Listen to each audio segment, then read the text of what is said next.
श्री गणेशाय नमः। ओम नमः शिवाय। हरे कृष्णा। आप सभी को वैकुंठ चतुर्दशी की हार्दिक शुभकामनाएं। आप सभी का दिन शुभ और मंगलमय हो। आज भगवान विष्णु और भगवान शिव के मिलन का दिन है। हम भगवान विष्णु को तुलसी पत्र अर्पित करते हैं, लेकिन आज के दिन भगवान शिव को तुलसी की मंजरी जरूर अर्पित करनी चाहिए। कहा जाता है कि इस दिन भगवान शिव को तुलसी की मंजरी अर्पित करने से भगवान विष्णु की असीम कृपा प्राप्त होती है।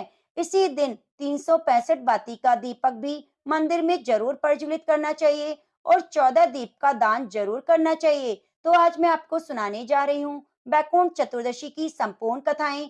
कार्तिक मास महात्म्य में पीपल की कथा कि हमें रविवार के दिन पीपल को क्यों नहीं छूना चाहिए, साथ ही कार्तिक स्नान की कथाएं और भगवान विष्णु और भगवान शिव की मंगलकारी कथाएं। आप इन कथाओं को पूरा पूरा जरूर सुनिए, जिससे आपके ज्ञान में वृद्धि हो और साथ ही भगवान शिव और भगवान विष्णु की कृपा प्राप्त हो। आपसे निवेदन है कि आप वीडियो को लाइक करके कमेंट बॉक्स में हरि और हर की जय जरूर लिखिए। भगवान आपकी सभी मनोकामनाओं को पूरी करें। तो आइए सबसे पहले सुनते हैं भगवान गणेश की एक छोटी सी कहानी। एक बार की बात है, भगवान भोलेनाथ और माता पार्वती दोनों कार्तिकेय जी और गणेश जी की विवाह की चर्चा कर रहे थे। तभी वहां पर गणपति आए और माता पिता को प्रणाम करके खड़े हो गए। तब माता कहती है, आओ पुत्र, हम तुम्हारी बात कर रहे थे। तब गणेश जी बोले, वो क्या बात है? माता बोली, हम तुम्हारे विवाह की बात कर रहे हैं। तब गणेश जी ने कहा, हे माँ, हे पिताजी, मैं विवाह नहीं करूंगा, इसलिए आप मेरे लिए परेशान ना हो। हे पिताजी, मैं इस विवाह बंधन में नहीं बंधना चाहता। यह कहकर गणेश जी तप के लिए एक जंगल में चले जाते हैं और तप करने लगते हैं। तभी वहां पर एक राजकुमारी आती है और गणपति जी का एक अजीब सा रूप देखकर उन पर मोहित हो जाती है और उनकी तपस्या भंग करने लगती है।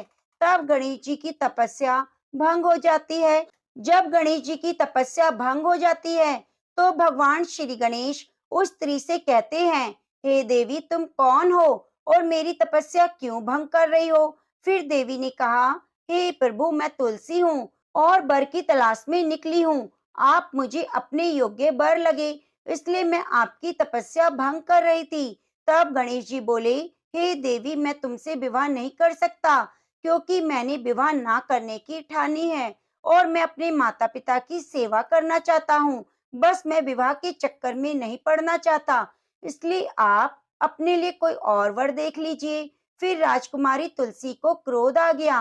वह गणेश जी को श्राप देती है और कहती है, तुमने मेरा अपमान किया, इसलिए आगे जाकर तुम दो स्त्रियों के पति बनोगे। और ज्यादा अपमान शब्द कहने लगी। तब गणेश जी को क्रोध आ जाता है और गणेश जी बोले, मैं तुम्हें श्राप देता हूँ कि तुम कलयुग में एक वृक्ष का रूप लोगी और असुर से तुम्हारा विवाह होगा। ये श्राप सुनते ही वह गणेश जी से माफी मांगती है और रोने लगती है। तब गणेश जी उसे रोता देखकर क्षमा कर देते हैं और तुलसी को वरदान देते हैं, तुम कलयुग में पूजी जाओगी। श्री विष्णु की पूजा तुम्हारे बिना अधूरी होगी और मेरी पूजा से तुम दूर रहोगी। घर घर तुम्हारी पूजा होगी, सभी वृक्षों में तुम प्रधान होगी, श्रेष्ठ होगी। जहाँ तुम होगी वहाँ लक्ष्मी का वास होगा। और इस तरह से गणेश जी माता तुलसी को वरदान देकर वहां से चले जाते हैं। कुछ समय के बाद गणेश जी को विवाह का मन करने लगा और विवाह करना चाहते थे, पर कोई भी देवता गणेश जी का अजीब रूप देखकर अपनी पुत्री नहीं देना चाहते थे। जब किसी देवता का विवाह होता तो गणेश जी को बहुत गुस्सा आता। एक दिन गणेश जी और मूषक सेना ने मिलकर एक योजना बनाई। कहा कि जब मेरा विवाह नहीं होता तो मैं किसी का भी विवाह नहीं करने दूंगा।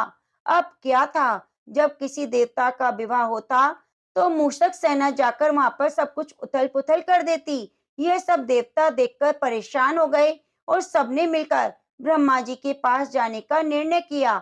ब्रह्मा जी ने कहा, ठीक है, मैं कुछ करता हूँ। उन्होंने दो कन्याओं को बुलाया, एक रिद्धि दूसरी सिद्धि। कहा कि तुम दोनों गणेश जी के पास मेरे साथ चलो और जो मैं तुम्हें कहूँ वही काम करना। अब वे तीनों गणेश जी के पास चले। ब्रह्मा जी ने गणेश जी से कहा, यह मेरी पुत्रियां हैं, आप इन्हें ज्ञान दें। गणेश जी ने दोनों को ज्ञान देना शुरू कर दिया और जैसे ही किसी का विवाह होता, मूषक तो गणेश जी के पास आता और अपनी बात कहने लगता। वैसे ही रिद्धि सिद्धि गणेश जी का ध्यान अपनी ओर कर लेती। ऐसे में सभी देवी देवताओं का विवाह हो गया। जब ये बात गणेश जी को पता चली तो वे क्रोधित हुए। तभी वहां पर ब्रह्मा जी आते हैं और गणेश जी से कहते हैं, आप मेरी दोनों पुत्रियों से विवाह कर लो। यह बात सुनकर गणेश जी खुश हो जाते हैं और बड़ी धूमधाम से गणेश जी का विवाह रिद्धि सिद्धि के साथ हो जाता है। कुछ समय होने के बाद रिद्धि और सिद्धि के दो पुत्र होते हैं। रिद्धि के पुत्र का नाम शुभ और सिद्धि के पुत्र का नाम लाभ होता है। एक कन्या होती है जिसका नाम संतोषी होता है। इस प्रकार से गणेश जी का विवाह संपन्न होता है। तो प्रेम से बोलिए, गणेश भगवान की जय। आज मैं आपको सुनाने जा रही हूँ वैकुंठ चतुर्दशी के शुभ अवसर पर भगवान विष्णु की गजेंद्र मोक्ष की सभी मनोकामनाओं को पूरी करने वाली कथा। भगवान अपने भक्त की परीक्षा तो लेते हैं, लेकिन उसकी भक्ति को देखकर नंगे पांव ही दौड़े चले आते हैं। अति प्राचीन काल की बात है। द्रविड़ देश में एक पांड्य वंशी राजा राज्य करते थे। उनका नाम इंद्रदमुन था। वे भगवान की आराधना में अपना अधिक समय व्यतीत करते थे। यद्यपि उनके राज्य में सभी और सुख शांति थी। प्रजा प्रत्येक रीति से संतुष्ट थी। तभी राजा इंद्रदमुन अपना समय राज कार्य में कम दे पाते थे। वे कहते थे कि भगवान विष्णु ही मेरे राज्य की व्यवस्था करते हैं, अतः वे अपने परम प्रभु की उपासना में ही हमेशा लीन रहते। राजा इंद्रदमुन के मन में आराध्य आराधना की लालसा दिन प्रतिदिन बढ़ती जा रही थी। इस कारण वे राज्य को त्याग कर मलय पर्वत पर रहने लगे। उनका वेश तपस्वियों जैसा था। सिर के बाल बढ़कर जटा के रूप में हो गए। वे निरंतर परब्रह्म परमात्मा की आराधना में तल्लीन रहते। उनके मन और प्राण भी श्री हरि के चरण कमलों में मधुकर बने रहते। इसके अतिरिक्त उन्हें जगत की कोई वस्तु नहीं सुहाती। उन्हें राज्य, कोष, प्रजा, पत्नी आदि प्राणी या पदार्थ की स्मृति भी न होती थी। एक बार की बात है, राजा इंद्रदमुन प्रतिदिन की भांति स्नान से निवृत्त होकर सर्व समर्थ प्रभु की उपासना में लीन थे। उन्हें भाई जगत का तनिक भी ध्यान नहीं था। संयोगवश उसी समय महर्षि अगस्त्य अपने सभी शिष्यों के साथ वहां पहुंच गए। लेकिन राजा ने ना तो पाद किया, न अर्घ दिया और ना ही स्वागत किया। मौन व्रती राजा इंद्रदमुन परम प्रभु के ध्यान में लीन थे। इससे महर्षि अगस्त्य कुपित हो गए। उन्होंने इंद्रदमुन को श्राप दे दिया। इस राजा ने गुरुजनों से शिक्षा ग्रहण नहीं की और अभिमानवश परोपकार से निवृत्त होकर मनमानी कर रहा है। ऋषियों का अपमान करने वाला यह राजा हाथी के समान जड़ बुद्धि है, इसलिए इसे घोर अज्ञान में हाथी की योनि प्राप्त हो। महर्षि अगस्त्य भगवत भक्त इंद्रदमुन को यह श्राप देकर चले गए। राजा इंद्रदमुन ने भी इसे श्री भगवान का मंगलमय विधान समझकर प्रभु के चरणों में सिर रख दिया। क्षीराब्दी में 10 सहस्त्र योजन लंबा, चौड़ा और ऊंचा त्रिकुट नामक पर्वत था। वह पर्वत अत्यंत सुंदर और श्रेष्ठ था। उस पर्वतराज त्रिकुट की तराई में ऋतुमान नामक भगवान वरुण का क्रीड़ा कानन था। उसके चारों ओर दिव्य वृक्ष सुशोभित थे। वे वृक्ष सदा पुष्पों और फूलों से लदे रहते थे। उसी क्रीड़ा कानन ऋतुमान के समीप पर्वत श्रेष्ठ त्रिकुट के गहन वन में हथिनियों के साथ अत्यंत शक्तिशाली और अमित पराक्रमी गजेंद्र रहता था। एक बार की बात है, गजेंद्र अपने साथियों सहित प्यास की तीव्रता से व्याकुल हो गया। वह कमल की गंध से सुगंधित वायु को सूंघकर एक विशाल सरोवर के तट पर जा पहुंचा। गजेंद्र ने उस सरोवर के निर्मल, शीतल और मीठे जल में प्रवेश किया। पहले तो उसने जल पीकर अपनी तृषा बुझाई, फिर जल में स्नान कर अपना श्रम दूर किया। उसके बाद उसने जल क्रीड़ा आरंभ कर दी। वह अपनी सूंड में जल भरकर उसकी फुहारों से हथनियों को स्नान कराने लगा। तभी अचानक गजेंद्र ने सूंड उठाकर चित्कार की। पता नहीं किधर से एक मगर ने आकर उसका पैर पकड़ लिया। गजेंद्र ने अपना पैर छुड़ाने के लिए पूरी शक्ति लगाई, परंतु उसका वश नहीं चला, पैर नहीं छूटा। अपने स्वामी गजेंद्र को ग्रहग्रस्त देखकर हथिनिया कलब और अत्यंत व्याकुल हो गई। वे सूंड उठाकर चिंगाड़ने और गजेंद्र को बचाने के लिए सरोवर के भीतर बाहर दौड़ने लगी। उन्होंने पूरी चेष्टा की, लेकिन सफल नहीं हुए। उसी समय महर्षि अगस्त्य के श्राप से राजा इंद्रदमुन गजेंद्र हो गए थे और गंधर्व श्रेष्ठ हुहु महर्षि देवल के श्राप से ग्रह हो गए थे। वे भी अत्यंत पराक्रमी थे। संघर्ष चलता रहा। गजेंद्र स्वयं को बाहर खींचता रहा और ग्रह गजेंद्र को भीतर खींचता। सरोवर का निर्मल जल गंदला हो गया था। कमल दल शत विषक्त हो गए। जल जंतु व्याकुल हो उठे। गजेंद्र और ग्रह का संघर्ष एक सहस्त्र वर्ष तक चलता रहा। दोनों जीवित रहे। यह दृश्य देखकर देवगण चकित हो गए। अंततः गजेंद्र का शरीर स्थिर हो गया। उसके शरीर में शक्ति और मन में उत्साह नहीं रहा, परंतु जलचर होने के कारण ग्रह की शक्ति में कोई कमी नहीं आई। उसकी शक्ति बढ़ गई। वह नवीन उत्साह से अधिक शक्ति लगाकर गजेंद्र को खींचने लगा। असमर्थ गजेंद्र के प्राण संकट में पड़ गए। उसकी शक्ति और पराक्रम का अहंकार चूर चूर हो गया। वह पूर्णतया निराश हो गया, किंतु पूर्व जन्म की निरंतर भगवत आराधना के फलस्वरूप उसे भगवत स्मृति हो आई। उसने निश्चय किया कि मैं कराल काल के भय से चराचर प्राणियों के शरण सर्व समर्थ प्रभु की शरण ग्रहण करता हूँ। इस निश्चय के साथ गजेंद्र मन में एकाग्र कर पूर्व जन्म में सीखे श्रेष्ठ स्तोत्र द्वारा परम प्रभु की स्तुति करने लगा।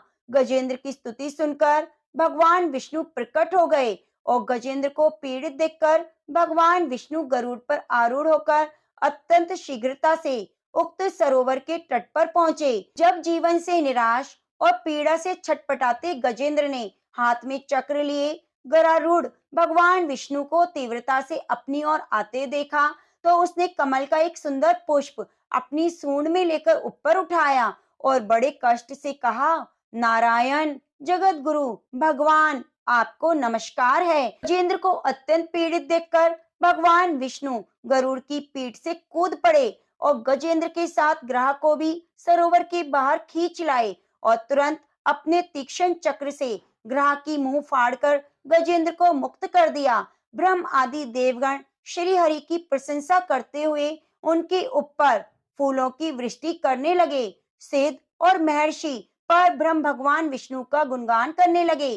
ग्रह दिव्य शरीरधारी हो गया। उसने विष्णु जी के चरणों में सिर रखकर प्रणाम किया और भगवान विष्णु के गुणों की प्रशंसा करने लगे। भगवान विष्णु के मंगलमय वरद हस्त के स्पर्श से पाप मुक्त होकर अभिशप्त हुहु गंधर्व ने प्रभु की परिक्रमा की और उनके त्रिलोक्य वंदित चरण कमलों में प्रणाम कर अपने लोक को चला गया। भगवान विष्णु ने गजेंद्र का उद्धार कर उसे अपना पार्षद बना लिया। गंधर्व सिद्ध और देवगण उनकी लीला का गान करने लगे। गजेंद्र की स्तुति से प्रसन्न होकर भगवान विष्णु ने सबके समक्ष कहा, प्यारे गजेंद्र, जो लोग ब्रह्म मुहूर्त में उठकर तुम्हारी की हुई स्तुति से मेरा स्तवन करेंगे, उन्हें मैं मृत्यु के समय निर्मल बुद्धि प्रदान करूंगा। यह कहकर भगवान विष्णु ने पार्षद रूप में गजेंद्र को साथ लिया और गरुड़ पर सवार होकर अपने दिव्य धाम को चले गए।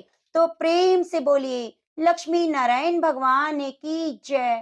अब आइए सुनते हैं बैकुंठ चतुर्दशी के अवसर पर भगवान शिव की बड़ी ही पवित्र कथा। नारद जी ने एक बार भोलेनाथ की स्तुति करके पूछा, प्रभु आपको प्रसन्न करने के लिए सबसे उत्तम और सुलभ साधन क्या है? हे त्रिलोकीनाथ, आप तो निर्विकार और निष्काम हैं। आप सहज ही प्रसन्न हो जाते हैं। फिर भी मेरे जानने की इच्छा है कि आपको क्या प्रिय है।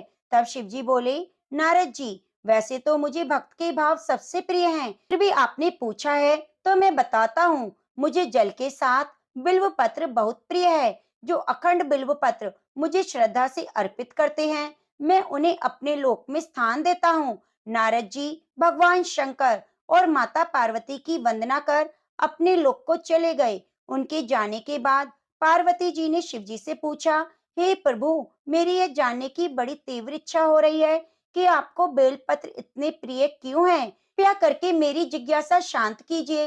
तब शिव जी बोले, हे शिवे, बिल्व के पत्ते मेरी जटा के समान हैं। त्रिपत्र यानी 3 पत्ते ऋग्वेद, यजुर्वेद और सामवेद हैं। शाखाएं समस्त शास्त्र का स्वरूप हैं। बिल्व वृक्ष को आप पृथ्वी का कल्प वृक्ष समझे, जो ब्रह्मा विष्णु शिव स्वरूप है। हे पार्वती, स्वयं महालक्ष्मी ने शैल पर्वत पर बिल्व रूप में जन्म लिया। इस कारण भी बेल का वृक्ष मेरे लिए अति प्रिय है। महालक्ष्मी ने बिल्व का रूप धरा, यह सुनकर पार्वती जी कौतूहल में पड़ गईं। पार्वती जी कौतूहल से उपजी जिज्ञासा को रोक ना पाई। उन्होंने पूछा, देवी लक्ष्मी ने आखिर बिल्व वृक्ष का रूप क्यों लिया? आप ये कथा विस्तार से बताइए। भोलेनाथ ने देवी पार्वती को कथा सुनाना शुरू किया। हे देवी, सतयुग में ज्योति रूप में मेरे अंश का रामेश्वर लिंग था। ब्रह्म आदि देवों ने उसका विधिवत पूजन अर्चन किया। इसका परिणाम यह हुआ कि मेरे अनुग्रह से वाणी देवी सबकी प्रिय हो गई। वे भगवान विष्णु को सतत प्रिय हो गई। मेरे प्रभाव से भगवान केशव के मन में बाघ देवी के लिए जितनी प्रीति उपजी, वे स्वयं लक्ष्मी जी को नहीं भाई। लक्ष्मी देवी का श्री हरि के प्रति मन में कुछ दुर्भाव पैदा हो गया। वे चिंतित और रुष्ट होकर चुपचाप परम उत्तम श्री शैल पर्वत पर चली गई। वहां तप करने का निर्णय किया। उत्तम स्थान का चयन करने लगी। महालक्ष्मी ने उत्तम स्थान का निश्चय करके मेरे लिंग विग्रह की उग्र तपस्या आरंभ कर दी। उनकी तपस्या कठोरतम होती जा रही थी। हे परमेश्वरी, कुछ समय बाद महालक्ष्मी जी ने मेरे लिंग विग्रह से थोड़ा धर्म में एक वृक्ष का रूप धारण कर लिया। अपने पत्तों और पुष्पों द्वारा निरंतर मेरा पूजन करने लगी। इस तरह से लक्ष्मी जी ने 1 करोड़ वर्ष तक घोर आराधना की। अंततः उन्हें मेरा अनुग्रह प्राप्त हुआ। मैं वहां प्रकट हुआ और देवी से इस घोर तप की आकांक्षा पूछकर वरदान देने को तैयार हुआ। महालक्ष्मी ने मांगा कि श्री हरि के हृदय में मेरे प्रभाव से बाघ देवी के लिए जो स्नेह हुआ है, वे समाप्त हो जाए। शिव जी बोले, मैंने महालक्ष्मी को समझाया कि श्री हरि के हृदय में आपके अतिरिक्त किसी और के लिए प्रेम नहीं, बाघ देवी के प्रति उनका प्रेम नहीं अपितु श्रद्धा है। यह सुनकर लक्ष्मी जी प्रसन्न हुई और पुनः श्री विष्णु जी के हृदय में स्थित होकर उनके साथ विहार करने लगी। पार्वती जी, महालक्ष्मी के हृदय का एक बड़ा विकार दूर हुआ। इस कारण हरिप्रिया उसी वृक्ष रूप में सदा के लिए अतिशय भक्ति से भरकर यत्न पूर्वक मेरी पूजा करने लगी। हे पार्वती, इसी कारण बिल्व का वृक्ष, उसके पत्ते, फल, फूल आदि मुझे बहुत ही प्रिय हैं। मैं निर्जन स्थान में बिल्व वृक्ष का आश्रय लेकर रहता हूँ। बिल्व वृक्ष को सदा तीर्थ मानो, सभी देवों में देव मानो, इसमें तनिक भी संदेह नहीं। बिल्व पत्र, बिल्व फूल, बिल्व वृक्ष, बिल्व काष्ठ के चंदन से जो मेरा पूजन करता है, वह भक्त मुझे बहुत ही प्रिय है। बिल्व वृक्ष को शिव के समान ही समझो। वह मेरा शरीर है। जो बिल्व पर चंदन से मेरा नाम अंकित करके मुझे अर्पण करता है, मैं उसे सभी पापों से मुक्त करके अपने लोक में स्थान देता हूँ। हे देवी, उस व्यक्ति को स्वयं लक्ष्मी जी भी नमस्कार करती हैं, जो बिल्व से मेरा पूजन करता है। जो बिल्व मूल में प्राण छोड़ता है, उसको रुद्र देह प्राप्त होती है और ऐसे मनुष्य पर माँ लक्ष्मी की कृपा सदा बनी रहती है और साथ साथ भगवान नारायण की भी कृपा प्राप्त होती है। तो प्रेम से बोलो, लक्ष्मी नारायण भगवान की जय हो। अब आइए सुनते हैं वैकुंठ चतुर्दशी की संपूर्ण कथा। चातुर्मास में भगवान विष्णु के योग निद्रा में चले जाने के कारण सृष्टि का कार्यभार भगवान शिव के पास होता है। इसके बाद देव उठनी एकादशी के दिन भगवान विष्णु निद्रा से जागते हैं। तब चतुर्दशी के दिन बैकुंठ के द्वार खुलते हैं और भगवान शिव सृष्टि का कार्यभार पुनः भगवान विष्णु को सौंपने बैकुंठ जाते हैं। इसी उपलक्ष्य में बैकुंठ चतुर्दशी धूमधाम से मनाई जाती है। इस दिन श्री हरि विष्णु और महादेव जी की पूजा करने से साधक को बैकुंठ धाम की प्राप्ति होती है और भगवान शिव की कृपा से सभी पाप नष्ट होकर व्यक्ति को मोक्ष मिलता है। एक बार की बात है, नारद जी पृथ्वी लोक से घूमकर बैकुंठ धाम पहुंचते हैं। भगवान विष्णु उन्हें आदर पूर्वक बिठाते हैं और प्रसन्न होकर उनके आने का कारण पूछते हैं। तब नारद जी कहते हैं, हे प्रभु, आपने अपना नाम कृपा निधान रखा है, इससे आपको जो प्रिय भक्त है वही तर पाते हैं। जो सामान्य नर नारी हैं वे वंचित रह जाते हैं। इसलिए आप कोई मुझे सरल मार्ग बताइए जिससे सामान्य भक्त भी आपकी भक्ति कर मुक्ति पा सकें। यह सुनकर भगवान विष्णु बोले, हे नारद, मेरी बात सुनो। कार्तिक पक्ष की शुक्ल पक्ष की चतुर्दशी तिथि को जो नर नारी व्रत का पालन करेंगे और श्रद्धा भक्ति से मेरी पूजा अर्चना करेंगे, उनके लिए स्वर्ग के द्वार साक्षात खुले होंगे। इसके बाद विष्णु जी की जय और विजय बुलाते हैं। उन्हें कार्तिक चतुर्दशी के स्वर्ग के द्वार खोलने का आदेश देते हैं। भगवान विष्णु कहते हैं, इस दिन जो भी भक्त मेरा थोड़ा सा भी नाम लेकर पूजन करेगा वह बैकुंठ धाम को प्राप्त होगा। अब सुनिए बैकुंठ चतुर्दशी की दूसरी कथा। पौराणिक कथा के अनुसार एक बार भगवान विष्णु देवाधिदेव महादेव का पूजन करने के लिए काशी जी आए। वह मणिकर्णिका घाट पर स्नान करके उन्होंने 1000 स्वर्ण कमल पुष्पों से भगवान विश्वनाथ के पूजन का संकल्प किया। अभिषेक के बाद जब वे पूजन करने लगे तो शिव जी ने उनकी भक्ति की परीक्षा के उद्देश्य से एक कमल पुष्प कम कर दिया। भगवान श्री हरि को पूजन की पूर्ति के लिए 1000 कमल पुष्प चढ़ाने थे। एक पुष्प की कमी देखकर उन्होंने सोचा, मेरी आंखें भी तो कमल के समान हैं, मुझे कमल नयन पुंडरीकाक्ष कहा जाता है। यह विचार कर भगवान विष्णु अपनी कमल समान आंख चढ़ाने को प्रस्तुत हुए।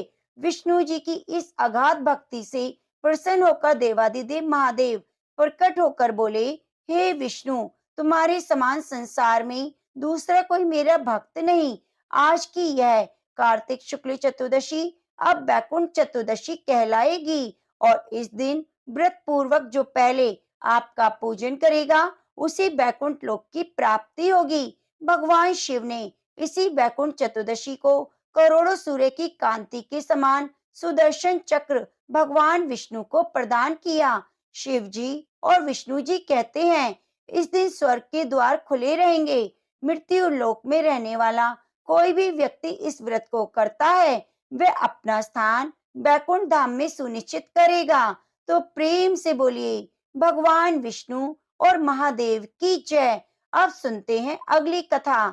जय और विजय दोनों भगवान विष्णु के नित्य पार्षद अर्थात द्वारपाल और महापुरुष थे। सनक, सनन, सनातन और सनत कुमार ये चारों सनकादि कहलाते हैं। ये सदा छोटे से बालक के रूप में रहते हैं। ब्रह्मा के पुत्र हैं। एक बार उनके मन में भगवान विष्णु के दर्शन की इच्छा हुई, इसलिए वह उन्हें बैकुंठ लोक में गए। बैकुंठ के द्वार पर जय और विजय नाम के दो द्वारपाल थे। जय विजय ने सनकादि मुनियों को रोक लिया और भीतर जाने से मना करने लगे।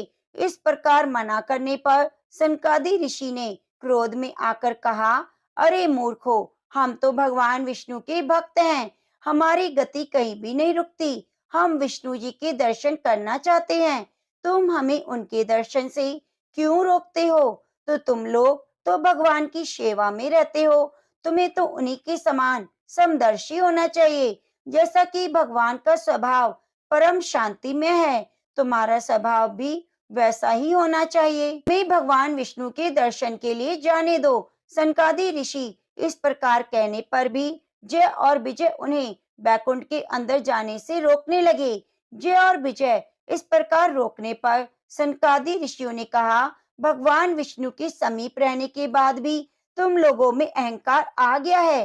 अहंकार का वास बैकुंठ में नहीं हो सकता, इसलिए हम तुम्हें श्राप देते हैं कि तुम लोग मृत्यु लोक में जाओ। उनके इस प्रकार शाप देने पर जय और विजय भयभीत होकर रोने लगे और चरणों में गिर पड़े, क्षमा मांगने लगे। सनकादियों से भेंट करने के लिए भगवान विष्णु और लक्ष्मी जी अपने समस्त पार्षदों के साथ उनके स्वागत के लिए पधारी। भगवान विष्णु ने उनसे कहा, मुनीश्वर, यह जय और विजय मेरे पार्षद हैं। इन दोनों में अहंकार आकर आपका अपमान करके अपराध किया है। आप लोग मेरे प्रिय भक्त हैं, इन्होंने आपकी अवज्ञा करके मेरी भी अवज्ञा की है। इनको शाप देकर आपने उत्तम कार्य किया।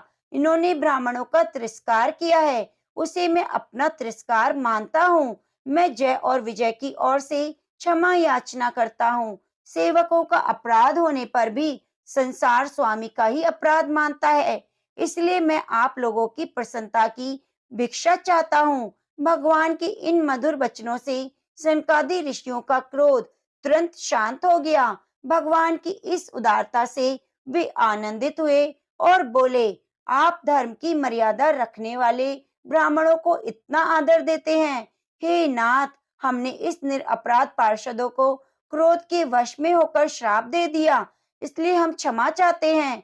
आप उचित समझे तो इन द्वारपालों को क्षमा करके हमारे शाप से मुक्त कर दीजिए।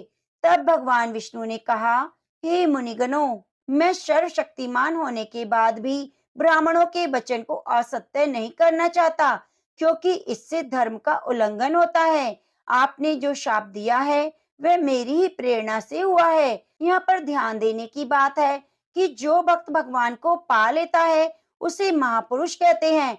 उस पर माया, क्रोध, लोभ आदि का कभी भी हावी नहीं हो सकते। इसलिए सनक, सनन, सनातन और सनत कुमार, जय और विजय वह महापुरुष हैं, क्योंकि भगवान के लोक में केवल महापुरुष ही रहते हैं। इसलिए जय और विजय को अहंकार नहीं हुआ था, सनकादि को भी क्रोध नहीं आया था। वे भगवान लीला कर रहे थे। इस बात को बाद में विष्णु जी ने कहा कि जो कुछ भी हुआ वह मेरी प्रेरणा से हुआ। जय और विजय अपने पहले जन्म में हिरण्यकश्यपु और हिरण्याक्ष के रूप में जन्मे। भगवान विष्णु ने अवतार लेकर हिरण्याक्ष का वध और नरसिंह अवतार से हिरण्यकश्यपु का वध किया। दूसरे जन्म में दोनों रावण और कुंभकर्ण के रूप में जन्मे। राम अवतार के हाथों मारे गए। तीसरे जन्म में वे शिशुपाल और दंतवक्र के रूप में जन्मे और श्री कृष्ण के अवतार हाथों में मारे गए। अंततः उन्हें शाप से मुक्ति मिल गई। एक अन्य कथा के अनुसार एक बुढ़िया थी, उसकी एक बछड़ी थी, उसका नाम ओढ़नी कपोर्णी था। कार्तिक के महीने में बुढ़िया पुष्कर जी नहाने निकली तो पड़ोसन से कहा, मेरी कपूर्णी को चारा डाल देना, पानी का कुंडा भरकर उसके पास रख देना। पड़ोसन रोज चारा डालती, पानी का कुंडा भरकर रख देती। एक दिन पड़ोसन को ध्यान नहीं रहा और उस दिन उसे कुछ भी नहीं मिला, तो वो भूख से मरती हुई पानी के कुंडे में गिर पड़ी। गिरते ही उसका स्नान हो गया और भूखे रहने से उसका व्रत हो गया, वह मर गई। उस दिन बैकुंठ चतुर्दशी की तिथि थी, तो वह बैकुंठ लोक में गई। बुढ़िया पुष्कर नहाकर वापस आ गई तो पड़ोसन से पूछने लगी, मेरी ओढ़नी कपूर्णी कहाँ है? तो पड़ोसन बोली, वो तो मर गई। तो बुढ़िया ने पूछा, उसने कितने कार्तिक स्नान किए? तो पड़ोसन बोली, ज्यादा तो नहीं, सिर्फ एक बैकुंठ चतुर्दशी को उसने स्नान किया। बैकुंठ चतुर्दशी के पुण्य से अगले जन्म में वह राजा के घर में जन्म लिया। इसलिए कहा जाता है कि महीने भर अगर स्नान ना कर सके तो बैकुंठ चतुर्दशी के दिन जरूर ध्यान, स्नान और व्रत करना चाहिए। ओढ़नी कपूर्णी को जैसी गति मिली वैसे सबको मिले। खोटी की खरी, अधूरी की पूरी करें। तो प्रेम से बोलिए, भगवान विष्णु की जय। अब आइए सुनते हैं कार्तिक मास की अंतिम 5 दिन सुनी जाने वाली पंचभीखू की कथा। ये कथा हमें अंतिम 5 दिन जरूर सुननी चाहिए। अगर आप 5 दिन व्रत ना कर सकें तो एकादशी के दिन से लेकर पूर्णमासी तक आपको यह कथा अवश्य सुननी चाहिए। तो आइए सुनते हैं पंच देवता की कथा। कार्तिक मास की जय हो। एक समय की बात है, किसी गांव में एक साहूकार रहता था। उसके एक बेटा और बहू थे। साहूकार के बेटे की बहू कार्तिक महीने में रोजाना सुबह जल्दी उठकर गंगा स्नान के लिए जाती। उसका नियम था कि वह कभी भी पराये पुरुष का मुंह नहीं देखती। एक राजा का बेटा भी सुबह सवेरे गंगा स्नान के लिए जाता।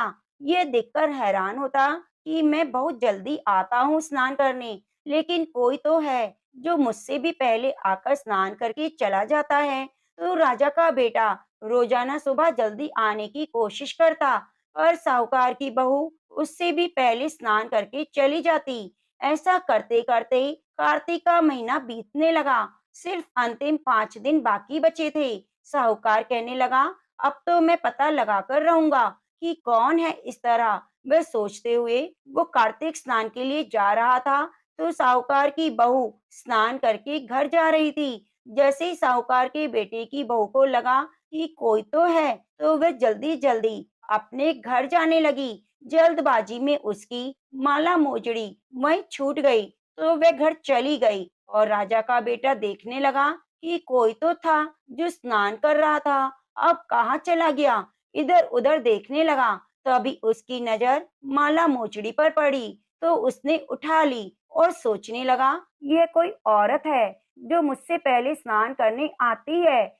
जिस औरत की माला मोचड़ी इतनी सुंदर है, वह खुद न जाने कितनी सुंदर होगी। उसने पूरे गांव में मुनादी करवा दी कि जिसकी माला मोचड़ी है, वह 5 रात मेरे पास आएगी। अब राजा के बेटे का हुक्म था, तो कोई टाल नहीं सकता था और ना ही विरोध कर सकता था। तो सामने से साहूकार के बेटे की बहू ने कहलवा दिया, मैं 5 रात तो आऊंगी, लेकिन किसी को साख भरने के लिए बैठा देना। तो यह सुनकर राजा के बेटे ने एक तोते को पिंजरे में बंद करके गंगा किनारे पेड़ पर टांग दिया। बहू सुबह के समय आई, पहली पौड़ी पर पैर रखा और बोली कि हे कार्तिक के ठाकुर, राई दामोदर, पांचों पांडु, छठे नारायण, भीषम राजा, उस पापी को नींद आ जाए। तो इतना कहते ही राजा के बेटे को नींद आ गई। बहू सुबह नहा धोकर चलने लगी, तो तोते से कहने लगी, सुआ सुआ तेरे गल डालू हीरा मेरा, साख भरियो मेरा बीरा। सुआ बोला कि कभी कोई भाई भी अपनी बहन की साख भरता है क्या?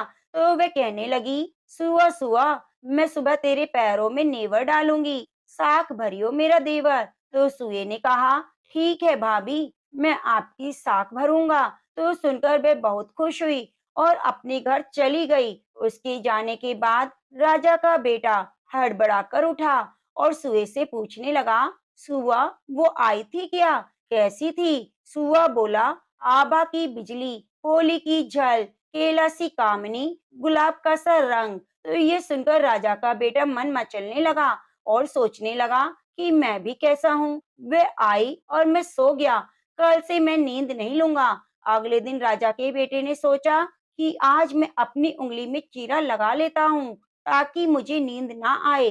तो अगले दिन राजकुमार ने अपनी उंगली चीरकर वहां बैठ गया। उंगली में बुरी तरह से दर्द हो रहा था, उसे नींद भी नहीं आ रही थी। उधर जैसे ही सुबह होने वाली थी, तो मुंह अंधेरे साहूकार की बेटे की बहू आई और भगवान से उसी तरह प्रार्थना करने लगी, कहने लगी कि हे कार्तिक के ठाकुर, राई दामोदर, पांचों पांडु, छठे नारायण, भीकम राजा, उस पापी को नींद आ जाए। तो राजा के बेटे को नींद आ गई और साहूकार के बेटे की बहू ने स्नान किया और जाते समय तोते के पास आई और कहने लगी, सुआ सुआ तुम मेरी साख भरी हो, मैं तुम्हारे पैरों में नेवर डालूंगी। तो सुए ने कहा, ठीक है भाभी। तो ये सुनकर वह घर चली गई। उसके जाते ही राजा का बेटा नींद से जागकर बैठ गया, तो उसने तोते से पूछा, सुआ सुआ वह आई थी क्या? सुए ने कहा, हाँ आई थी। तो राजकुमार सोचने लगा, मुझे क्या हो गया है, जब वो आती है मुझे नींद आ जाती है। आज मैं बिना बिस्तर के बैठूंगा, सारी रात बैठे बैठे बिताऊंगा। इस तरह तीसरे दिन साहूकार के बेटे की बहू स्नान करने आई और फिर भगवान से प्रार्थना की और राजकुमार को नींद आ गई। जब वह नहाकर जाने लगी, तो वह आंख बंद करके चली गई। राजकुमार जब उठा, तो वह जा चुकी थी। तो राजकुमार फिर से सोच में पड़ गया। वह सोचने लगा, आज मैं अंगीठी जलाकर बैठूंगा जिससे मुझे नींद ना आए। तो फिर वह रात को अंगीठी रखकर बैठ गया। साहूकार की बहू आई और वह भगवान से प्रार्थना करने लगी, भगवान आपने 3 रातें तो निकाल दी, अब चौथे दिन भी मेरी रक्षा करना। साहूकार के बेटे को नींद आ गई और साहूकार की बहू स्नान करके चली गई। तो आंख खुलते ही उसने देखा सुबह हो गई, वहां कोई नहीं था। वह सोचने लगा, आज की रात मैं बिल्कुल नहीं सोऊंगा, आज मैं अपनी आंखों में मिर्ची डालकर बैठूंगा ताकि मुझे नींद ना आए। तो साहूकार की बहू फिर आई, उसने भगवान से उसी तरह प्रार्थना की कि भगवान आज मेरा चौथा दिन है, आज भी मेरी लाज रखना। तो भगवान की कृपा से उसे नींद आ गई और वह स्नान करके चली गई। सुबह जब तोते से राजकुमार ने पूछा तो वही बात बताई, वह तो आई थी और स्नान करके चली गई। तो राजकुमार सोचने लगा कि आज मैं बिना बिस्तरे बिछाए गंगा किनारे बैठकर निगरानी करूंगा। आज जाने नहीं दूंगा, क्योंकि आज तो पांचवा और अंतिम दिन है। इस तरह विचार करके बैठ गया। साहूकार के बेटे की बहू आई और भगवान से प्रार्थना करने लगी कि भगवान, आज तो पांचवा दिन है, मेरी रक्षा करना। तो वह पतिव्रता नारी थी और बड़े ही नियम से कार्तिक स्नान करती थी। तो भगवान ने उसकी मुराद सुन ली। उस दिन राजकुमार को नींद आ गई और वह स्नान करके आई और स्नान करके वापस जाने लगी। तो उसने अपनी आंखें बंद कर ली और तोते के पास आकर कहने लगी, सुआ सुआ, इस पापी को कह देना, पांचों रातें पूरी हो चुकी हैं, अब वह मेरी माला मोचड़ी घर पर भिजवा दे। तो सुबह राजकुमार की आंख खुली। उसने तोते से पूछा, क्या वह आई थी? तो तोते ने कहा, हाँ आई थी और एक बात कह कर गई है। उसने कहा है, 5 रात पूरी हो गई, अब मेरी माला मोचड़ी भिजवा दो। यह सुनकर राजकुमार सोचने लगा, वह तो सच्ची थी, तभी तो भगवान ने उसका सत रखा। फिर राजकुमार भी अपने घर चला गया। कुछ समय के बाद में राजकुमार को कोढ़ हो गया और कोढ़ की वजह से राजकुमार का शरीर बुरी तरह से जलने लगा। वह बुरी तरह से चीखता चिल्लाता। तो राजा ने उसकी हालत देखी नहीं जाती। राजकुमार के एक बेटा था। जब भी किसी को वैद्य को बुलाते तो उसका इलाज करवाने की कोशिश करते, तो रोग उतना ही ज्यादा बढ़ जाता। यह देखकर वैद्य ने कहा, राजन, इसकी बीमारी हमारी समझ में नहीं आती, आप किसी अच्छे पंडित से पूछिए। तो राजा ने पंडितों को बुलाकर पूछा कि मेरे बेटे का शरीर क्यों जल रहा है। जैसे ही मैं इसका इलाज कराने की कोशिश करता हूँ, यह और ज्यादा जलने लगता है। बताओ इसका क्या कारण है? तो पंडितों ने देखकर बताया कि आपके बेटे ने पतिव्रता नारी पर बुरी नजर डाली है, उसी की वजह से इसकी यह हालत हो गई, इस रोग से यह पीड़ित हुआ है। तो राजा ने कहा कि आप इसका कारण जानते हैं तो निवारण भी जानते होंगे, कृपया बताइए बेटे के ठीक होने का उपाय। तो पंडितों ने कहा, अगर ये साहूकार की बहू को धर्म की बहन बनाए और रोज उसके नहाए हुए जल से स्नान करे तो ये ठीक हो जाएगा। तो राजा साहूकार की बहू की माला लेकर साहूकार के घर गया और बोला, यह माला आपकी पुत्र वधू की है, मैं इसे लौटाने आया हूँ, आप इस माला को रख लीजिए और मुझ पर एक बहुत बड़ा एहसान कीजिए कि आपकी बहू जब स्नान करे तो उसके स्नान किए हुए पानी से मेरे बेटे को नहला देना। तो साहूकार कहने लगा, मेरी बहू किसी पराये पुरुष का मुंह नहीं देखती, तो तुम तो नहलाने की बात कर रहे हो। राजा ने सारी बात साहूकार को बताई कि मेरे बेटे ने किस तरह आपकी बहू पर बुरी नजर डाली थी और उसी की वजह से आज कोढ़ से पीड़ित है, तिल तिल करके मर रहा है। यही उपाय है जिससे मेरा बेटा बच जाएगा। अगर आप यह कर सकते हैं तो आपका बड़ा उपकार होगा। इस तरह राजा दीन विनती करने लगा। तो साहूकार कहने लगा, आपके बेटे को स्नान करने के लिए आगे नाली के बिठा देना। जब मेरी बहू स्नान करेगी तो नीचे नाली से पानी उसके ऊपर गिर जाएगा, जिससे वह स्नान कर लेगा। राजा को बहुत अजीब लगा, पर क्या कर सकता है। राजकुमार ने ऐसा ही किया, तो सजा तो उसे मिलनी ही थी। जैसा साहूकार ने कहा था वैसा राजा ने किया। स्नान घर के आगे नाली के ऊपर बेटे को बिठा दिया। जैसे ऊपर स्नान घर में साहूकार के बेटे की बहू स्नान करती तो पानी राजकुमार के ऊपर आकर गिरता। उसके सारे पाप नष्ट हो गए और शरीर चंदन सा हो गया।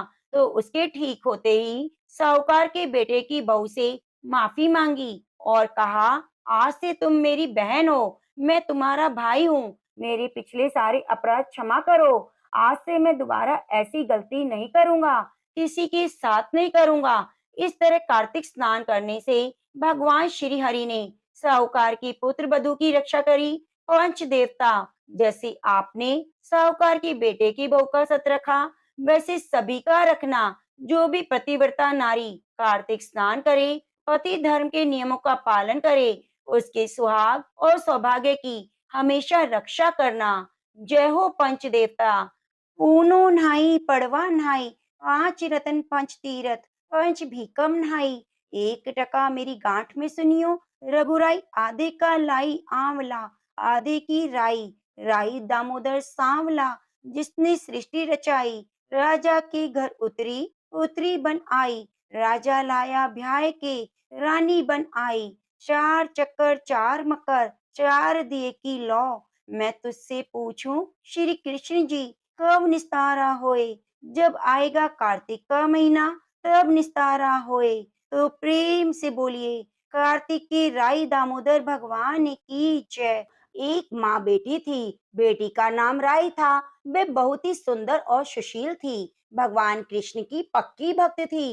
एक बार भगवान कृष्ण उसकी परीक्षा लेने के लिए बांसुरी बेचने वाला बनकर आए और आवाज देने लगे। आवाज सुनकर राई अपनी माँ से बोली, मुझे भी बांसुरी चाहिए। माँ बोली, मैं पैसे कहाँ से लाऊं? बाजरी है, वो ले जा।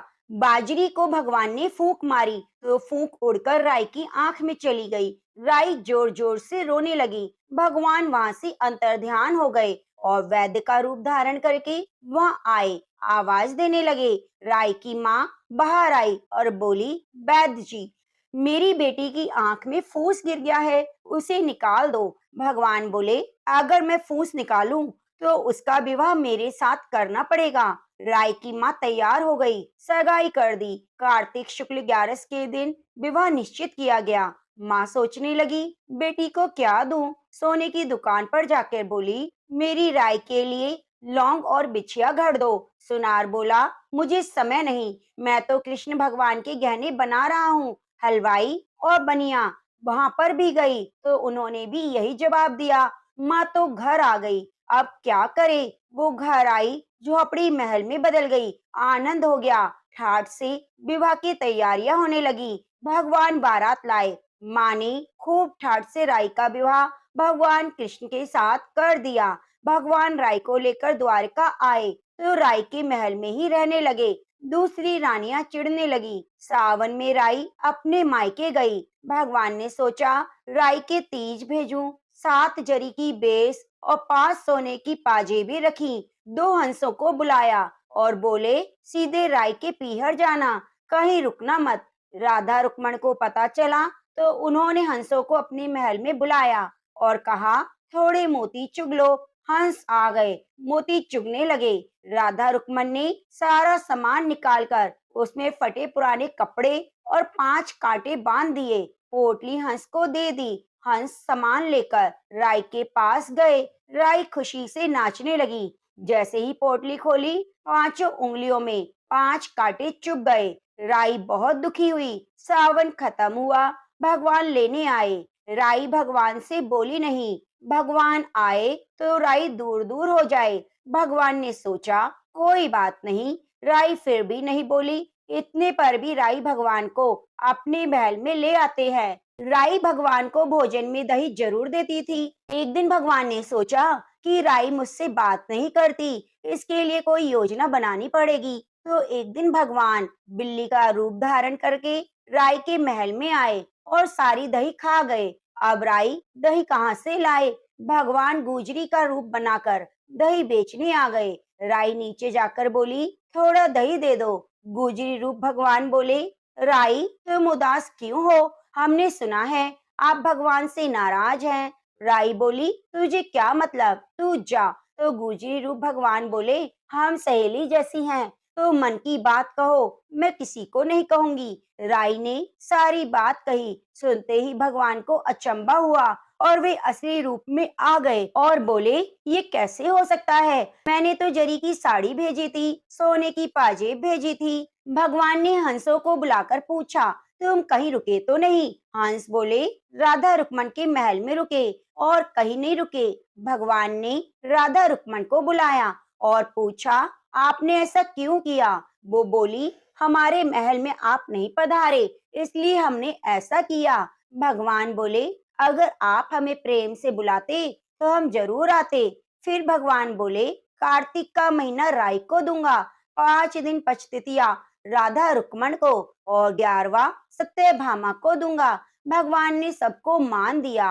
हे भगवान, राधा रुक्मण राय को मान दिया, वैसे सबको देना। घटती को पूरी करियो, पूरी का प्राण छोड़ दो, भूल चूक माफ कर दो। तो प्रेम से बोलो, राई दामोदर भगवान की जय।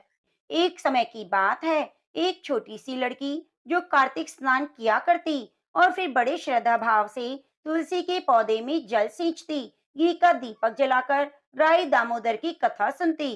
तो इसी तरह कार्तिक का महीना पूरा हो गया। जिस दिन कार्तिक का महीना पूरा हुआ तो कई औरतें तुलसी जी के पौधे के पास बैठी कथाएं सुन रही थीं।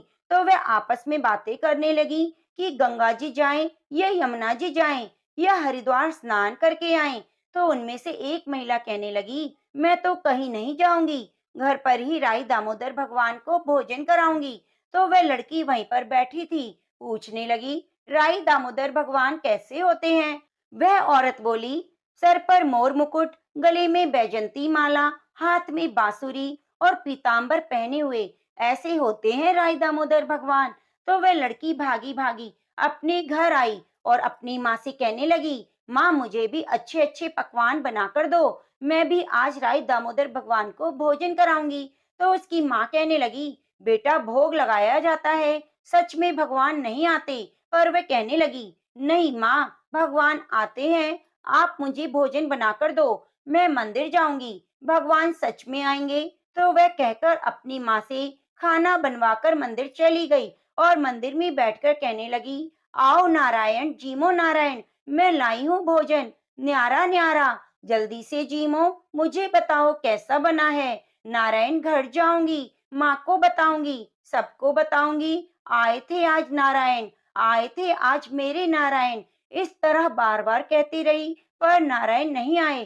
तो वह मंदिर से निकलकर गांव की शहर की ओर चलने लगी। वह सारा दिन भगवान को ढूंढती रही, शहर में भी भगवान नहीं मिले। तो वह पुकारती हुई जंगल में चली गई, जंगल में जाकर पहाड़ों पर चढ़ गई। भगवान को पुकारते पुकारते सुबह से शाम हो गई, शाम से रात होने लगी। तो वह भगवान ने जब लड़की को पहाड़ पर चढ़ते देखा तो सोचने लगे कि अगर ये ऊपर से गिरकर मर गई तो इसकी हत्या का दोष मेरे सर लगेगा और मुझे कौन मानेगा। सच में भगवान होते हैं, अब तो इसे दर्शन देने होंगे। तो भगवान ने ब्राह्मण का रूप धारण किया और लड़की के सामने आकर बोले, बेटा मैं हूँ तेरा भगवान, ला मुझे भोजन करा दे। लड़की कहने लगी, नहीं तुम नहीं हो मेरे भगवान। लड़की की बात सुनकर भगवान कहने लगे, क्यों, मैं तुम्हारा भगवान क्यों नहीं हो सकता? तुम्हारे भगवान कैसे होते हैं? तो वह लड़की बड़ी मासूमियत से कहने लगी, मेरे भगवान तो मोर मुकुट वाले, गल में बैजंती माला पहने हुए, हाथ में बांसुरी, पीतांबर पहने हुए हैं। तो ब्राह्मण कहने लगे, अच्छा ऐसे हैं तुम्हारे भगवान, तो फिर ठीक है। ऐसा कहकर भगवान लड़की के सामने अपने चतुर्भुजी रूप में आ गए।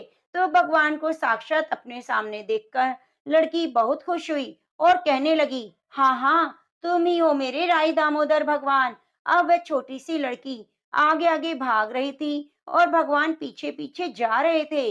वह भागते भागते अपने गांव पहुंची और सहेलियों से कहने लगी, देखो मेरे पीछे दामोदर भगवान आ रहे हैं। उसकी सहेलियां कहने लगी, चलो देखें तो सही दामोदर भगवान कैसे होते हैं। तो भगवान उसी समय अंतर्ध्यान हो गए। तो उस कार्तिक स्नान करने वाली लड़की के भाग्य में भगवान के दर्शन लिखे थे, तो उसे हो गए। राय दामोदर भगवान जैसे अपने लड़की को दर्शन दिए, वैसे सबको देना। जो भी कार्तिक स्नान करके आपकी इस कथा को सुने, उसके मनोरथों को पूर्ण करना। राय दामोदर भगवान की जय। अब सुनते हैं कार्तिक मास महात्म्य का 33वां अध्याय। अभी तक आपने द्वादशी तिथि के दिन ध्वजारोपण के महात्म्य की कथा को सुना। आगे महाराजा पृथु ने नारद जी से निवेदन किया, हे मुनिवर, अब आप कृपा करके कार्तिक मास के व्रत के उद्यापन की विधि सुनाने की कृपा करें। नारद जी बोले, हे राजन, कार्तिक शुक्ला चतुर्दशी को कार्तिक मास के व्रत की संपूर्णता के लिए उद्यापन करना चाहिए। संपूर्ण घर में गोबर का चौका लगाकर तुलसी के ऊपर मंडप बनावे, द्वारों पर मिट्टी के 4 द्वारपाल स्थित करें। इनका नाम पुण्यशील, सुशील, जय और विजय रखें। फिर तुलसी के समीप सर्वोत्र भद्र चक्र बनाकर उसके समीप पंचरत्न युक्त कलश स्थापित करें। श्री लक्ष्मी नारायण की सोने की मूर्ति बीच में रखकर फिर नवग्रह, उपग्रह, 10 दिक्पाल और पंच लोकपाल स्थापित करें। सबसे पहले स्वस्ति वाचन करके गणेश जी और विष्णु देवताओं का षोडशोपचार पूजन करें।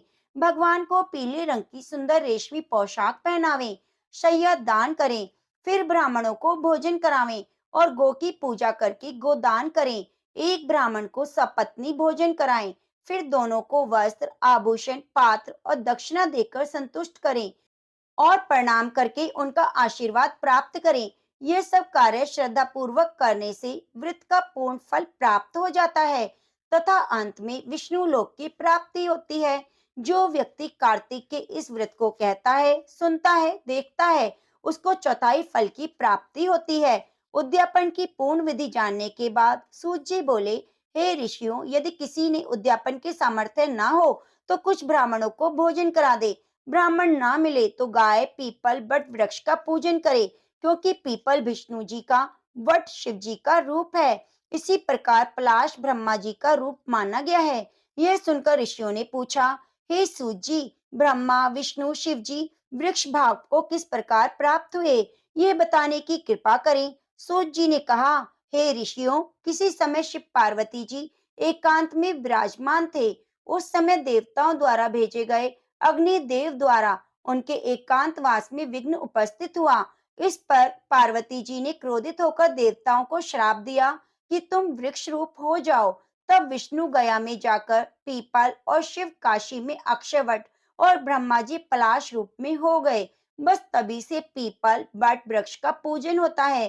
तब ऋषियों ने कहा कि शनिवार को पीपल का पूजन होता है मगर रविवार को नहीं। इसका क्या कारण है, कृपया करके बताइए। सूत जी ने कहा, हे ऋषियों, समुद्र मंथन के समय 14 रत्नों में से कौस्तुभ मणि और लक्ष्मी जी को प्राप्त करने के बाद भगवान विष्णु लक्ष्मी जी से विवाह करने के लिए तैयार हुए। तब लक्ष्मी जी ने भगवान से कहा, मेरी बड़ी बहन दरिद्रा अविवाहित है, पहले उसका विवाह होना चाहिए। यह सुनकर भगवान विष्णु ने लक्ष्मी जी की बड़ी बहन उद्दालक ऋषि को सौंप दी।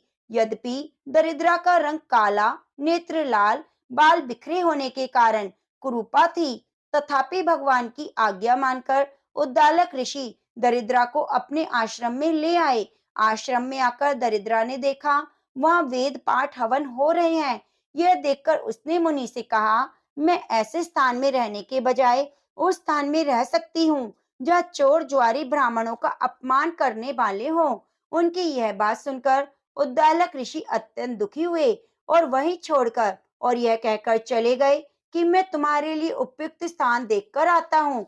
ऋषि के जाने के बाद कुछ देर तक दरिद्रता उनकी प्रतीक्षा करती रही। इसके बाद वह रोने और चिल्लाने लगी। तब लक्ष्मी जी ने भगवान से कहा, हे भगवान, ऋषि द्वारा त्याग दिए जाने के कारण बहन दरिद्रा अत्यंत दुखी हो रही है, अतएव आप जाकर उसे पहले शांत कीजिए। तब विष्णु भगवान लक्ष्मी जी सहित वहां आकर कहने लगे, तुम पीपल में निवास करो, फल हमारा ही अंश है। जो कोई कार्तिक की पूर्णिमा को पीपल का पूजन करेगा वह हमें प्राप्त होगा और उसके यहाँ लक्ष्मी का वास होगा। जो शनिवार को सूत लपेटकर तुम्हारा पूजन करेगा उसकी सभी मनोकामनाएं पूरी होंगी, परंतु रविवार को जो तुम्हारा स्पर्श भी करेगा वह दरिद्र हो जाएगा। इतना कहकर भगवान लक्ष्मी जी सहित अंतर्ध्यान हो गए। सूत जी कहते हैं, जो इस कथा को पढ़ता है, सुनता है, उसे बद्र का आश्रम यात्रा का पुण्य फल प्राप्त होता है। तो प्रेम से बोलिए, कार्तिक मास की जय हो, लक्ष्मी नारायण भगवान की जय। अब आइए सुनते हैं आगे की कथा। तो चलिए अब सुनते हैं नगर बसेरे की कथा, जो हमें कार्तिक मास में जरूर सुननी चाहिए। दो दोस्त थे, एक जाट का और एक भाट का। जाट का चला अपनी बहन के और भाट का चला सासरे। रास्ते में कुएं की पाल पर दोनों बैठ गए। जाट का बोला, नगर बसेरा कर ले। भाट का बोला, तू नगर बसेरा कर, मैं तो सासरे जा रहा हूँ, मेरी वहाँ खूब खातिर होगी, सो तू कर।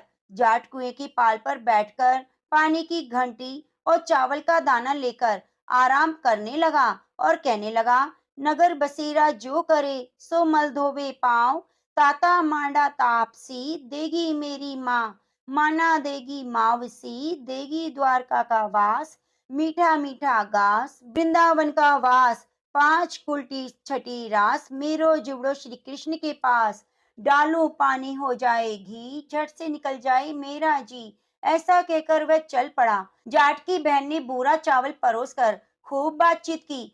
भाट का जब अपने ससुराल पहुंचा तो आग लगी पाई। आग बुझाते बुझाते उसका मुंह भी काला हो गया, हाथ भी।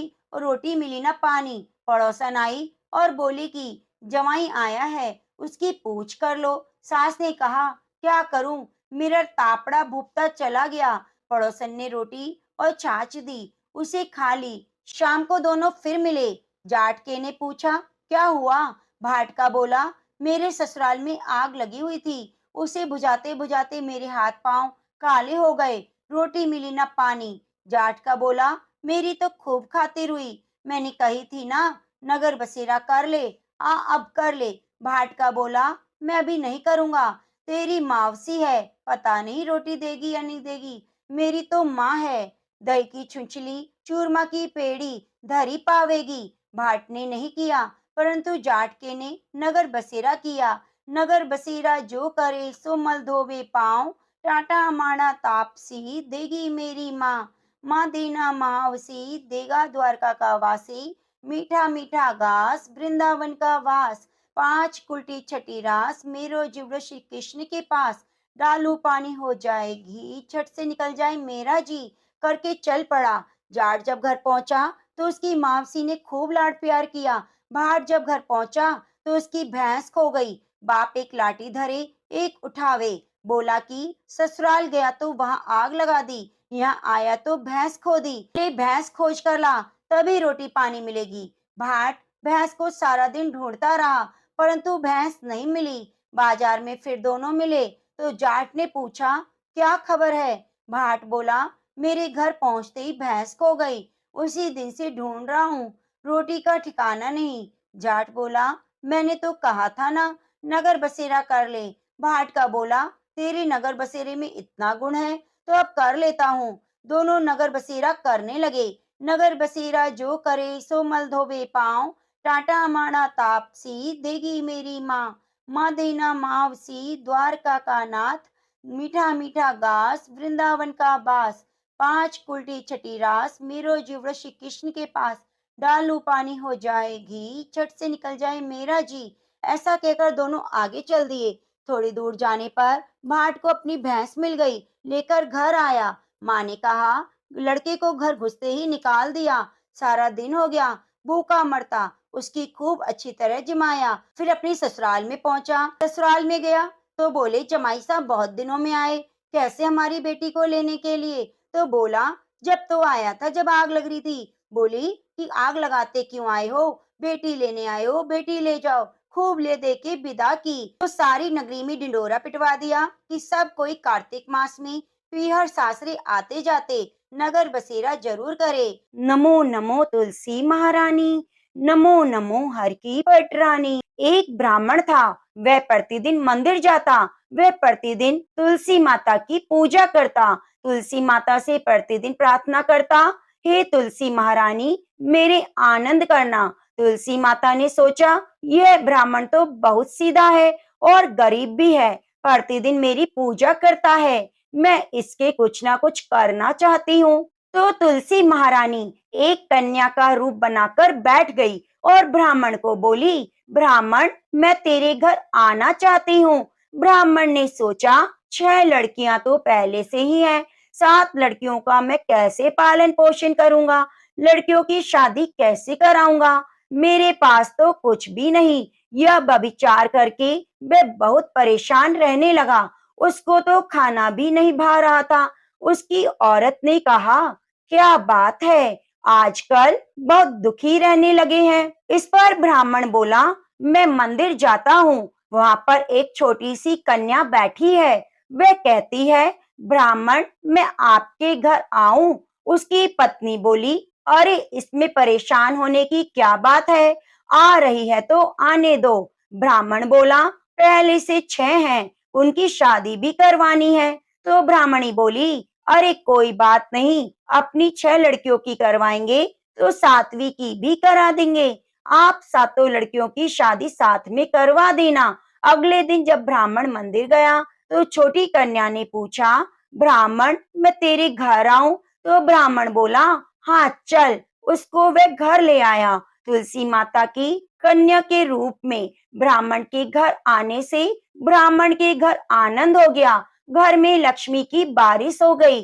जब ब्राह्मण सातों कन्याओं की शादी के लिए वर ढूंढने जाने लगा तो छोटी कन्या ने कहा, मेरे तो शालिग्राम जी की मंदिर में जाकर शालिग्राम को बोलना बारात लेकर आए और मेरी 6 बहनों की तुम अपनी इच्छा से वर ढूंढ लेना। तुलसी माता की मेहरबानी से तो सब जेवर कपड़ा खाना हो गया। धूमधाम से 6 लड़कियों की शादी हो गई और तुलसी माता की शालिग्राम भगवान से शादी हो गई। तुलसी माता ने उसके घर में धन लक्ष्मी के भंडारे भर दिए। हे तुलसी माता, जैसे अब ब्राह्मण पर टूटमान हुई वैसे हम पर होना। जैसे ब्राह्मण के घर आनंद किया वैसे हम सभी के घर करना। तो प्रेम से बोलिए तुलसी माता की जय। भक्तजनों, अब आइए सुनते हैं लपसी तपसी की कथा। ये कथा हमें हर कथा कहानी में जरूर सुननी चाहिए। एक लपसी था, एक तपसी था। तपसी तो भगवान की तपस्या करता।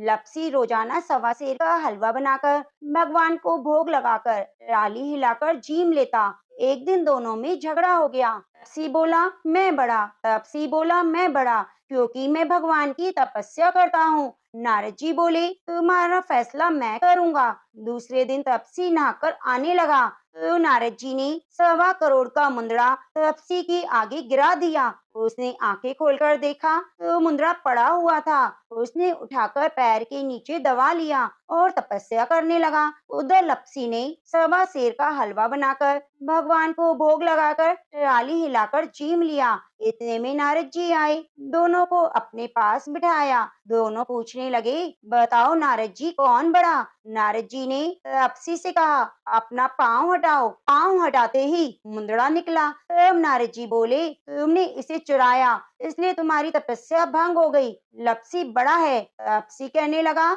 मुझे मेरी तपस्या का फल कैसे मिलेगा? नारद जी बोले, तेरी तपस्या का फल कार्तिक नहाने वाले देंगी। सब कहानी कहकर तेरी कहानी नहीं कहेंगी। कार्तिक का फल तुझे मिलेगा। धोती देकर अंगोछा नहीं देंगी तो उसका फल तुझे मिलेगा। सीधा देकर दक्षिणा नहीं देंगी, ब्राह्मण जिमाकर दक्षिणा नहीं देंगी, दीवा चास के हाथ न जोड़े तो तुझे पुण्य मिलेगा। कपड़ा देकर बटन न लगाए, दाहिने हाथ से नाड़ा बांधे तो सबका फल तुझे मिलेगा। इतना कहकर नारद जी चले गए। तो प्रेम से बोलिए कार्तिक मास की जय हो। प्रिय भक्तजनों, अब आइए सुनते हैं तुलसी चालीसा। तुलसी महारानी करू बिन सिर नाय, जो मम हो संकट विकट दीजिए माति नशाए। नमो नमो तुलसी महारानी, महिमा अमित न जाए बखानी। दियो विष्णु तुमको सन्माना, जग में छायो सुयस महाना। विष्णु प्रिया जय जयति भवानी, तिहु लोक की हो सुख खानी। भगवत पूजा कर जो कोई, बिना तुम्हारे सफल न होई। जिस घर तब नहीं होए निवासा, उस घर करहि विष्णु नहीं बासा। करे सदा जो तब सुनित सुमरण, तेहि की काज सब होए पूरण। कार्तिक मास महात्म्य तुम्हारा, ताको जानत सब संसारा। तब पूजन जो करे कुंवारी, पावे सुंदर वर सुकुमारी। कर जो पूजा नित प्रति नारी, सुख संपत्ति से होए सुखारी। वृद्धा नारी करे जो पूजन, मिले भक्ति होवे पुलकित मन। श्रद्धा से पूजे जो कोई, भवनिधि से तर जावे सोई। भागवत यज्ञ करावे, तुम बिन नहीं सफलता पावे। छायो तब प्रताप जग भारी, ध्यावत तुम्हें सकल चितधारी। तुम्ही मातृ यंत्रण तंत्रण में, सकल काज सिद्धि होवे क्षण में। औषणि रूप आप हो माता, सब जग में तब यश विख्याता। देव ऋषि मुनि ओ तपधारी, करत सदा तब जय जयकारी। वेद पुराण न तब यश गाया, महिमा अगम पार नहीं पाया। नमो नमो जय सुख कारिणी, नमो नमो जय दुख निवारिणी, नमो नमो सुख संपत्ति देनी, नमो नमो अग काटन छेनी, नमो नमो भक्त दुख हरणी, नमो नमो दुष्टन मद छेनी, नमो नमो भव पार तारणी, नमो नमो परलोक सुधारणी, नमो नमो निज भक्ति उबारणी, नमो नमो जन काज सवारणी, नमो नमो जय कुमति नशावनी, नमो नमो सब सुख उपजावनी, जयति जयति जय तुलसी माई, ध्याऊं तुमको शीश नवाई, निज जन जानी मोहि अपनाओ, बिगड़े कारज आप बनाओ, करूं विनय मैं मात तुम्हारी, पूर्ण आश करो हमारी, शरण चरण कर जोरी मनाओ, निज दिन तेरे ही गुण गाऊं, करूं मात अब मोह पर दाया, निर्मल होए सकल मम काया, मांगू मात यह वर दीजे, सकल मनोरथ पूर्ण कीजे, जानू नहीं कछु नेम अचारा, क्षमो मात अपराध हमारा, 12 मास करे जो पूजा, सम जग में और न दूजा, अर्थ में गंगा जल मंगवावे, फिर सुंदर स्नान करावे, चंदन अक्षत पुष्प चढ़ावे, धूप दीप नैवेद्य लगावे, करे आचमन गंगा जल से, ध्यान करे निर्मल हृदय से, पाठ करे चालीसा की, स्तुति करे मात तुलसा की, यह विधि पूजा करे हमेशा, ताकि तन नहीं रहे कलेशा, करे मास कार्तिक का साधन, सोबे नित पवित्र सिद्ध हुई जाहि, यह कथा माँ सुखदाई, पढ़े सुने सो पवतर जाई, यह श्री तुलसी चालीसा, पाठ करे जो कोय, गोविंद सो फल पावही, जो मन इच्छा होय, प्रेम से बोलिए तुलसी माता की जय हो,